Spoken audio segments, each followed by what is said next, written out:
There are tons of different unique Digimon within the card game ever since it was released. With well over 2,000 cards, we got some that are fan favorites ranging from Omnimon, Imperialmon, Jesmon, Mastermon, and so much more.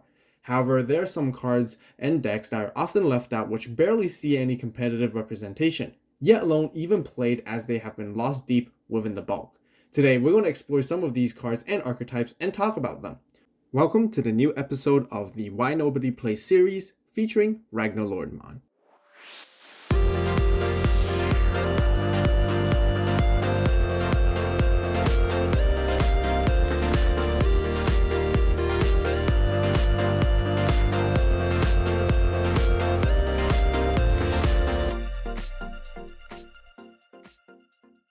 First things first, I just wanted to clarify that the Why Nobody Plays series doesn't necessarily mean that absolutely no one plays the decks or the cards. I'm very sure that some of you guys who are watching right now do have some of these decks made just for in-house casual games.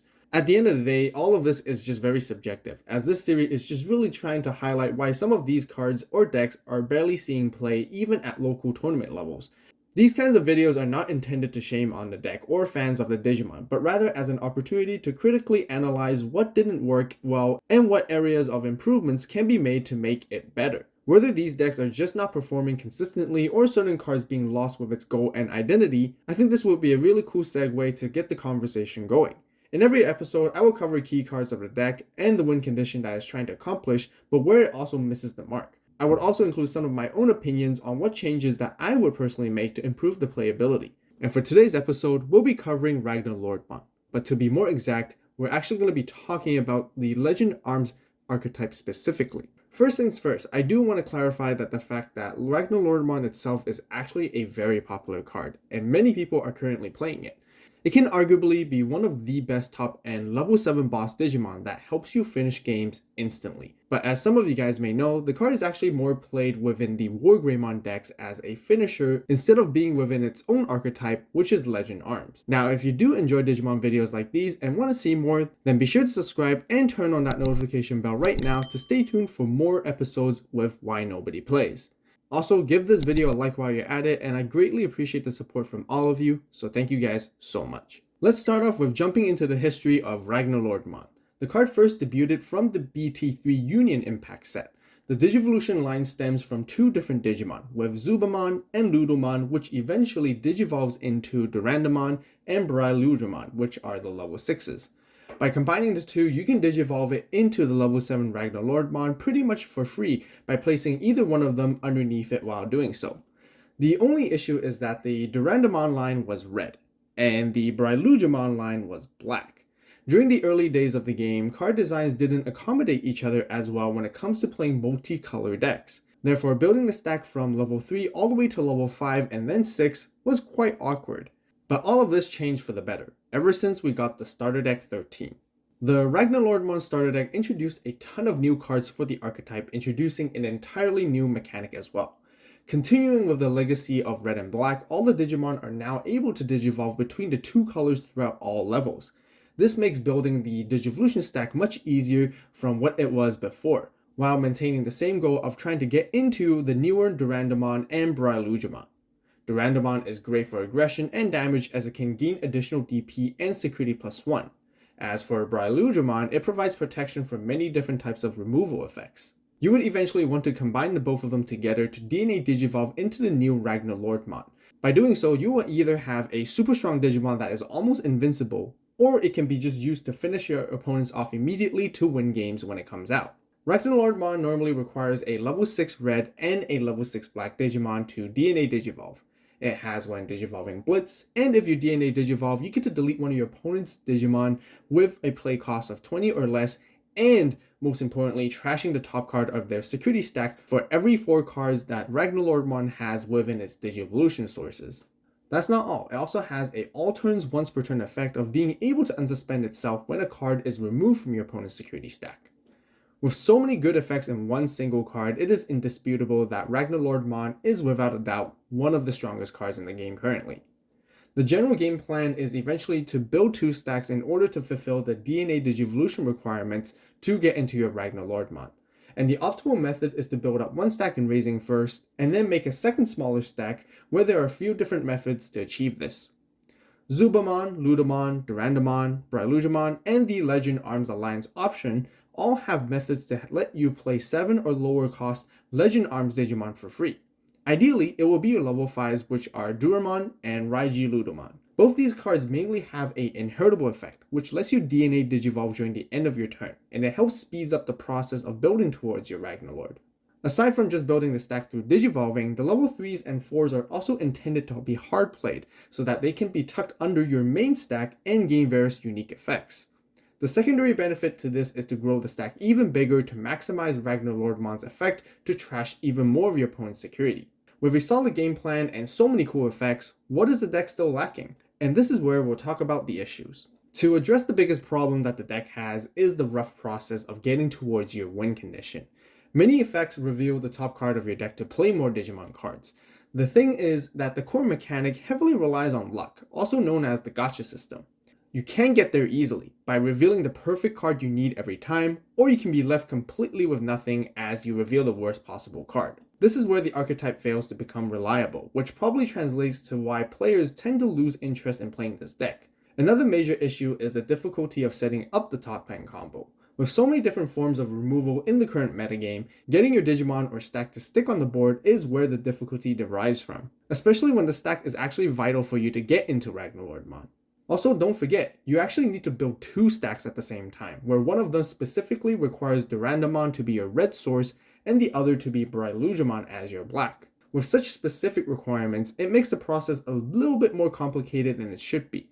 Speaking of having specific colors, there is also the Legend Arms Alliance option card, and as good as it seems, there are some significant drawbacks to it. Even though with a low play cost of 4, making it seem that it gives you a ton of value is actually not as easy to use it consistently because it requires both a red and black source present at the same time. Furthermore, the deck naturally does not have enough dual color cards to support it for it to be used during the early stages of the game, and that is usually preferred because it provides a lot of benefits. There is also Zubamon from BT10, which is actually a rookie that is both red and black at the same time, and it actually solves the issue. It has an on-play effect which also slides under one of your stacks to de-digivolve one of your opponent's Digimon. It also has an inheritable of letting you search when attacking as well. But unfortunately, there are some major cons of the card. First, it costs 1 to digivolve, which is not ideal for any rookie in most cases. Secondly, it also has a hard play cost of 4, and that is relatively expensive as well. And because of these 2 major disadvantages, it becomes suboptimal to even play this card or even include it in the deck. As for some of the minor problems, there are repeated inheritable effects. Example would be Zubamon and Wargreymon being the exact same where they both delete a Digimon with 3000 DP or less when attacking. There is also Ludamon and Ludamon that both give blocker. Again, these may not seem as big of a deal, but there are times that it makes it a little awkward when you have the exact same inheritable twice, which makes you feel like it's a bit of a waste. I do think it's more preferable where Wargreymon's inherited should have been able to delete your opponent's Digimon with 5000 DP or less instead. Lastly, there is a bit of a clash of effects when it comes to winning games. Both Durandamon and RagnaLoardmon provide some really good inheritable effects, with stopping security option cards from activating and protection against effects from your opponent's Digimon. But the main question is, why does that matter, since RagnaLoardmon's effect is intended to finish games anyways? It can be argued that RagnaLoardmon is not all about just to finish games, where there are situations you would go into it just to establish a huge advantage and pass your turn. The only downside to me is that it feels like you're undercutting the value of the level 6s half the time, and it forms a bit of discrepancy.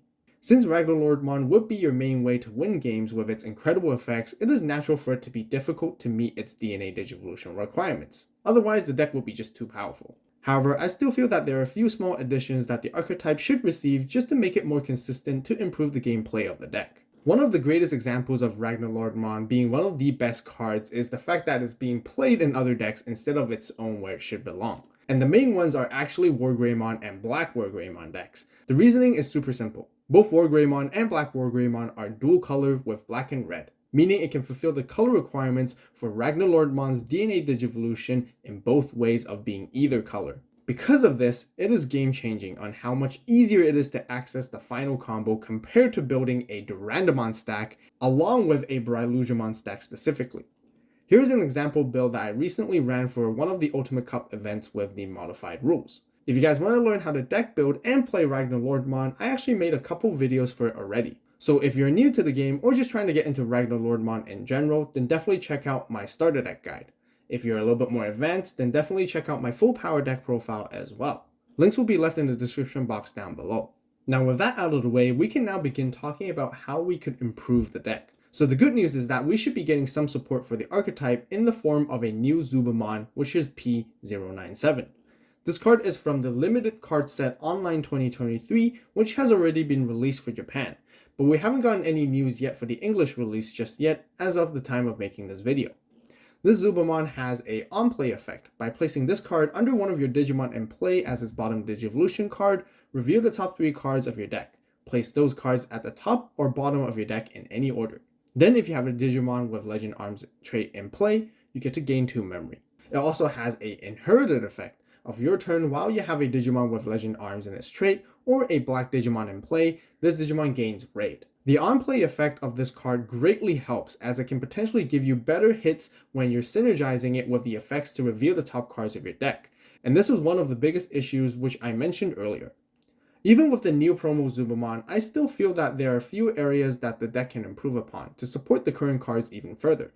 Many players feel that the deck is actually too slow or doesn't set up fast enough.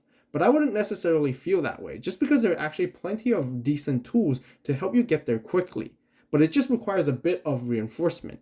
My recommendation would be to have cards that help you set up exactly what you want to be placed at the top of the deck, just like the Iron Mako Tamer from the Bylzomon Advanced deck. I feel that this would be one of the best examples I can bring up, because if Bylzomon can have the ability to help create effective mills, why can't RagnaLoardmon have something similar as well? Other elements to enhance would be to address the color synergy of the deck. There can be more dual color Digimon cards or Tamers just to be added in to make the Legends Arm Alliance option a little bit more efficient to be played. I also feel that some form of effect that protects your level 5 or lower Digimon, even if it's just for one turn, would be very beneficial to help you give more opportunities so that you can build your stack in the battle area. And the idea is to make it easier for you to combine it with your other stack, which would be from raising. That concludes for some of my personal suggestions that would make the deck and archetype better than it currently is. What do you guys think? That will wrap up for this episode of the Why Nobody Plays series with RagnaLoardmon and the Legend Arms archetype. If you guys enjoyed these types of discussion videos and want to see more, then be sure to give this video a like and let me know in the comments. You can now also vote for which Digimon and archetype that you would like to see me cover for the next episode, which will be the 4th one, by going to my YouTube community tab. Also, don't forget to subscribe and turn on that notification bell right now to stay tuned for the next one. If you want to see some RagnaLoardmon vs Jesmon action, be sure to watch the battle series where I played against Domix. Links will be left on the top right iCard and in the description box down below. As always, thank you so much for watching. You guys have a great day, great night, wherever you are. See you next video. And this is Avault, signing out.